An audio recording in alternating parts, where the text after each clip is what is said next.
By 1871, close to a third of all the cotton cloth on earth passed through one rainy town in the north of England. Its trading floor held 11,000 merchants, who met twice a week to set the price of cloth worldwide. And yet, within living memory, this same place had no mayor, no council, and no member of parliament. It was run like a medieval village by a manor court. This is the story of the most impossible rise of a city in human history. But before the world came to Manchester, Manchester was barely a town. Go back to the year 1750 and you would struggle to pick it out on a map of important places.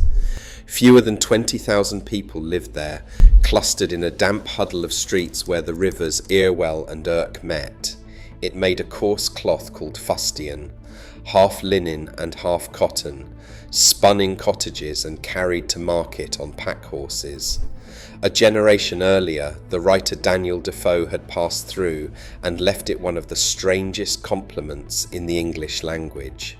He called Manchester the greatest mere village in England. He meant it precisely. Here was a place already busier than many a chartered city, and yet it had no charter, no proper government, nothing that would let it speak for itself. It had lost its borough status back in the 14th century.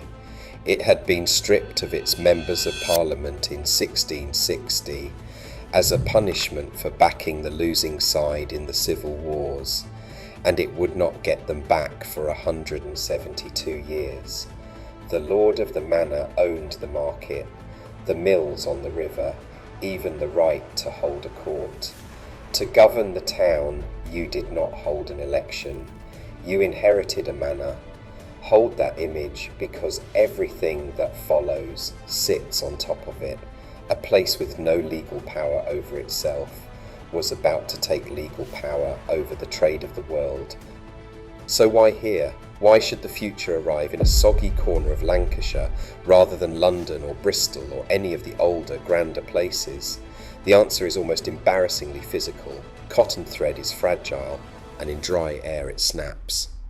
Manchester's climate is famously, relentlessly wet, and that damp kept the fibres supple enough to spin. The streams running down off the Pennine Hills carried soft water, low in the minerals that stain and spoil the washing and bleaching of cloth. Beneath the whole region lay coal, the fuel that would soon feed the engines, and 35 miles to the west sat Liverpool, one of the great ports of the Atlantic, its docks already thick with the traffic of empire. There was even a quiet local tradition of clock and watchmaking, which meant a supply of hands that understood fine gears and precise mechanical work. Rain, soft water, coal, a port, and clever fingers. On their own, none of these things build a city. Together, at the right moment, they built the first one of its kind. That moment was a burst of invention so concentrated, it is difficult to believe it happened by accident. In 1733, a Lancashire man named John Kay patented the flying shuttle, which let a single weaver work far faster and soon left the spinners unable to keep up with the demand for thread. That bottleneck pulled the next inventions through it, one after another. Around 1764, James Hargreaves built the spinning jenny, letting one worker spin 8 threads at once, and later many times more. In 1769, Richard Arkwright patented the water frame, a machine strong enough to be driven by a wheel and to make thread tough enough to weave on its own. 10 years after that, Samuel Crompton combined the two ideas into something he called the mule, which spun a thread so fine and so strong it could clothe the world.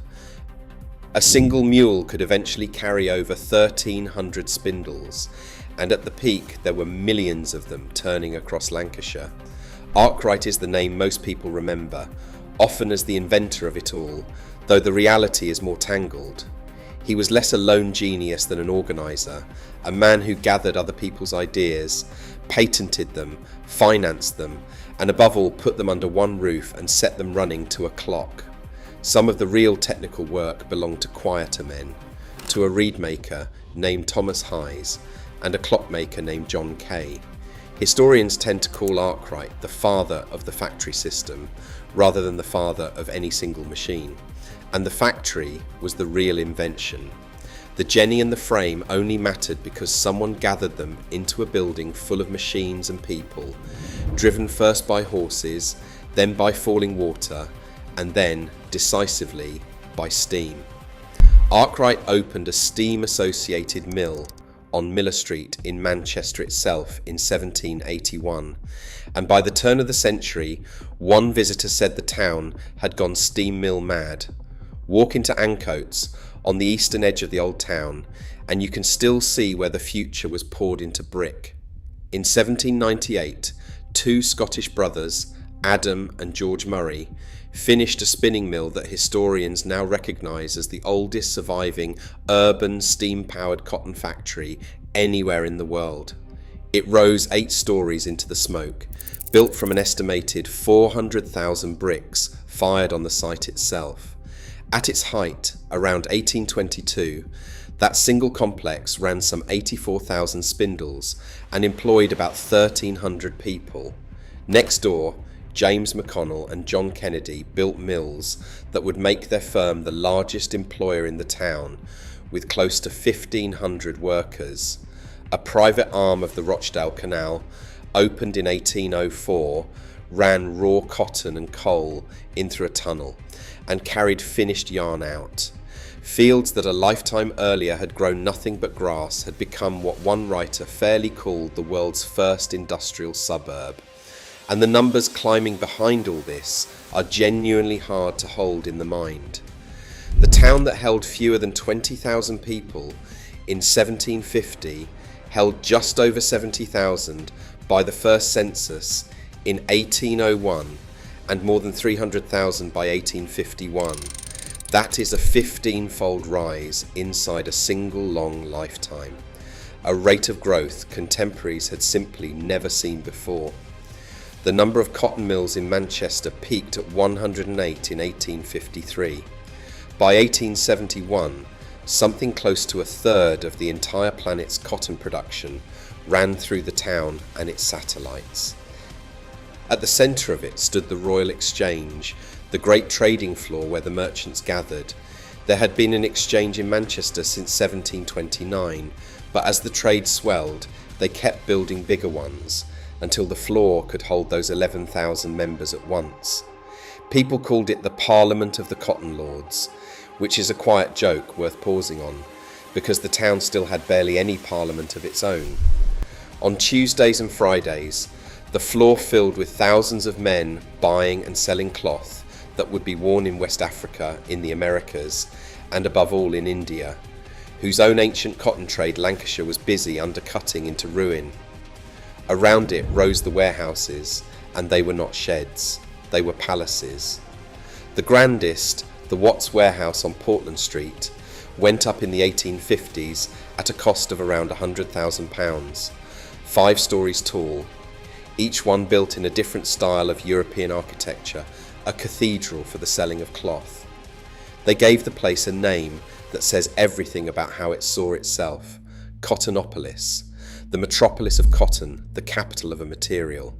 There was a boast that went around in those years, never quite pinned to any one speaker, that what Manchester does today, the rest of the world does tomorrow, and for a while it was very nearly true. The politician and novelist Benjamin Disraeli, writing in 1844, went so far as to call Manchester as great a human exploit as Athens. The town believed it, and it had the ledgers to prove it. It even built itself a monument to an idea. In the 1830s, a group of Manchester merchants and radicals launched the Anti-Corn Law League, led by the strategist Richard Cobden and the great orator John Bright, to tear down the tariffs that kept the price of bread high. And when they won, in 1846, they raised a grand hall in the city and called it the Free Trade Hall. Remember that name, it will matter more than they knew. In 1835, a young French aristocrat named Alexis de Tocqueville came to see this place for himself, and what he wrote has never really been improved on. He described a black smoke covering the city, a sun reduced to a disk without rays, 300,000 human beings ceaselessly at work beneath it. And then this. From this foul drain, the greatest stream of human industry flows out to fertilize the whole world. From this filthy sewer, pure gold flows. Here humanity attains its most complete development and its most brutish. He had seen, in one glance, the whole contradiction of the place. The gold was real, so was the drain. Because here is the part of the story that the wealth was built to hide. The cotton did not grow in Lancashire. It grew in the American South on plantations worked by enslaved people, and by the middle of the century something like 4/5 of the raw cotton feeding Britain's mills came from those fields. The most advanced industrial economy the world had ever seen was bolted directly onto one of its oldest and cruelest institutions. And the men who spun that cotton into gold did not, on the whole, ask where it came from, nor was the misery only on the far side of the ocean. On the 16th of August, 1819, a crowd of perhaps 60,000 people gathered peacefully at St. Peter's Field in the centre of Manchester to demand the vote and the right to be represented. The local yeomanry, led by a cotton manufacturer, charged into them with sabres drawn. At least 18 people were killed and hundreds more were wounded, and the day earned a bitter nickname that mocked the recent victory at Waterloo. They called it Peterloo. A generation later, a young German named Friedrich Engels, sent to Manchester to help run his family's mill, wandered its slums and wrote a book that would help set the century on fire, describing conditions so lethal he called them a form of social murder. He gave the worst of the districts a name, Little Ireland, a hollow of cottages and cellars by the river where the poorest packed in 12 and 15 to a room. The official surveys backed him. In the worst districts, the average age at death among labouring families fell to around 17 years, at a time when the gentry out in the green counties might live past 50. More than half the working class children born in the town did not live to see their 5th birthday. This was the underside of the pure gold, and it was never far beneath the surface. Which brings us to the strangest and, I think, the most moving turn in the whole story. In the 1860s, the American Civil War broke out, and the Union Navy threw a blockade around the southern ports to choke the Confederacy. That blockade cut off the cotton. The mills of Lancashire, utterly dependent on slave-grown fibre, began to starve for raw material, and by late 1862, more than 300,000 cotton workers, something like 7 in every 10, had been thrown out of work. These were people with no savings and no safety net, watching their children go hungry because a war 3,000 miles away had stopped the cotton coming. Every immediate interest they had pointed one way, toward breaking the blockade, backing the South and getting the cotton flowing again, whatever the human cost of the system that produced it. On the last day of 1862, they did the opposite. At a packed meeting in Manchester's Free Trade Hall, the assembled workers voted to support Abraham Lincoln, the Union, and the abolition of slavery, even though it was that same cause which was starving them. They wrote to Lincoln directly to tell him so. His reply, dated the 19th of January, 1863, still stands carved into the stone beneath his statue in the middle of Manchester, in a small square that bears his name, the figure sculpted by the American George Gray Barnard. He wrote that he could not but regard their decision as an instance of sublime Christian heroism, which has not been surpassed in any age or in any country. He meant it enough to act on it, sending ships loaded with provisions across the Atlantic to feed the very workers who had starved for his cause. It is worth being honest here. The town was divided, and not every worker or mill owner felt the same way, and some leaned quietly toward the south and the cotton it could send. But the men and women who gathered in that hall chose the harder road with their eyes open, and it remains one of the quietly astonishing acts of the industrial age. And then, as if to prove that this town's ambition had no natural limit, Manchester did the most improbable thing of all. It decided to become a seaport. Never mind that it sat almost 40 miles inland. For decades its merchants had seethed at the cost of moving their goods, resenting the dock dues charged by the Port of Liverpool and the freight rates charged by the railway companies that carried cotton the last stretch to the sea. Notice that carefully, because the popular version of this story gets it wrong. People often say Manchester built its canal to dodge Liverpool's taxes. There were no taxes in it at all. The grievance was purely commercial. The dock dues at the port and the freight rates on the railways, and the Manchester men had come to regard those charges as a stranglehold on their trade. So they resolved to cut Liverpool out of the equation entirely and bring the ocean to themselves.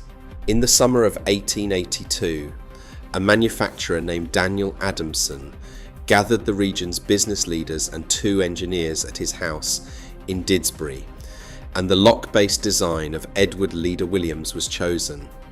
Liverpool fought it ferociously, and the bill was thrown out of Parliament twice before it finally passed in 1885, carried in part by a public petition from the people of Manchester that gathered nearly 200,000 signatures. The first sod was cut in 1887 by Lord Egerton of Tatton, who had by then replaced Adamson himself as chairman. For Adamson had wanted the money raised from ordinary working people and lost the argument. What followed was one of the largest earth-moving projects the world had attempted. The Manchester Ship Canal ran 36 miles from the Mersey estuary to the heart of the city, deep enough to lift ocean-going ships some 60 feet through its locks. More than 54 million cubic yards of earth were dug out, roughly half the volume of the Suez Canal. It cost over £15 million, so much that when the money ran dry, with the work only half done, the city corporation itself had to step in and rescue the company. An army of navvies, at times as many as 17,000 of them, hacked it out of the Cheshire clay by hand, and the number who died doing it is disputed to this day, with estimates running from around 130 to well over 1,000.